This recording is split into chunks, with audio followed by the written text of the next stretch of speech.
तुम्ही म्हणालात की तुम्हाला इन्फेक्शन टाळायचं आहे, तर गुलनबारी किंवा गियाबारी आपण जे म्हणतोय, तर ते नेमकं होतो कशामुळे? काय कुठल्या पद्धतीचे इन्फेक्शन्स आपल्या शरीरामध्ये जातात आणि ते कशा प्रकारे जाऊ शकतात आणि काय काळजी घ्यायला पाहिजे? हे ना कुठल्याही बॅक्टेरिया आणि व्हायरसेसमुळे होऊ शकतो, ज्याचे सिमिलॅरिटी थोडेसे आपल्या नसांच्या सुरुवातीच्या सेल्सची आहे. पण संशोधन झालं आहे परदेशात, विशेष अनेक वर्ष झालं आहे, आपल्या देशातही संशोधन झालं आहे.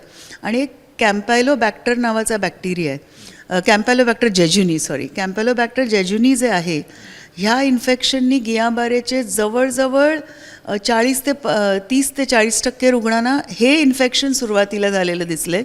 म्हणजे आज कॅम्पायलोबॅक्टर जेजुनी इन्फेक्शन होतं, पेशंट त्याच्यातून बरा होतो, त्याच्यात उलटी जुलाब ह्या प्रकारची लक्षणं असतात आणि 2-3 आठवड्यांनी अचानक त्याचे पाय मलूल होऊन जातात, त्याला लुळे होऊन जातात, तो चालूच शकत नाही आणि तो कोसळतो. म्हणजे पाय ह्याच्यामुळे, बाकी तो मेंदूला हा फार कमी प्रमाणात परिणाम असतो ह्याचा. तर हा जो कॅम्पायलोबॅक्टर जेजुनी आहे, हा टिपिकली म्हणजे फिको ओरल लूट आपण म्हणतो, म्हणजे कंटॅमिनेटेड, ज्याच्यात हे किटाणू आहेत, हे बॅक्टेरिया आहेत, असं खाणं, असं अस्वच्छ पाणी किंवा फार वेळ बाहेर ठेवलेलं अन्न, इथून हे होतं. त्यामुळे कुठेतरी आपण जी म्हणताय पुण्याचं मॅटर, त्याच्यावर बोलायला मी अथॉरिटी नाही आहे, माझा अभ्यास नाही आहे.